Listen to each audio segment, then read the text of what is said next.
Here we go again. Mark Carney's Liberals are slapping Canadians with yet another sneaky new tax. I call it the Carney tax. It's a $20,000 tax on gas-powered cars designed to force everyone to drive an electric vehicle. Here's how it works. Step 1. Starting in 2026, next year, the Liberals will limit the number of gas-powered cars that can be sold. Step 2. Any manufacturer who dares sell more than the Liberal quota will be hit with a $20,000 tax per vehicle, a tax that will be passed directly on to you, the buyer. Step 3. By 2035, the Carney-Trudeau Liberals will go even further, banning gas-powered cars completely. Listen to Mr. Carney describe it himself. If you're building a track record in terms of, let's say, the auto sector, like the Europeans and Germans and others saying, okay, no new internal combustion engine vehicles by 2030 and supported policies around that.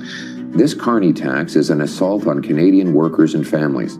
It will skyrocket car prices, shut down manufacturing plants in Oshawa and Windsor, and send thousands of good Canadian jobs to the United States, just like Trump wanted. No wonder President Trump has endorsed Mark Carney. No wonder President Trump says it would be easier for him if we have a Liberal government here in Canada. I think it's easier to deal, actually, with a Liberal. And all of this policy for what? Even the CAA found that EVs lose up to 40% of their battery life in cold weather. The test was done in just -7 to -15 degree weather conditions, practically balmy compared to winters in Winnipeg, Thunder Bay, and much of rural Canada.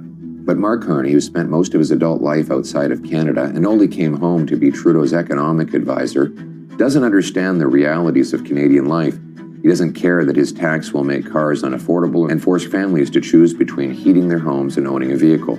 I got nothing against EVs. If you want one, buy one. But it shouldn't be forced on people. Canadians should not be left out in the cold again by the Liberals, or stranded on highways, or unable to buy a car at all just because Mark Carney and his Liberal friends are on an ideological crusade. Enough is enough. After the lost Liberal decade, you cannot afford a fourth term. A Conservative government will scrap the Carney tax immediately. No electric vehicle mandate. You choose the car you buy. We will put you back in the driver's seat. We will protect Canadian paychecks, keep cars affordable, and let you choose the vehicle that works best for your family.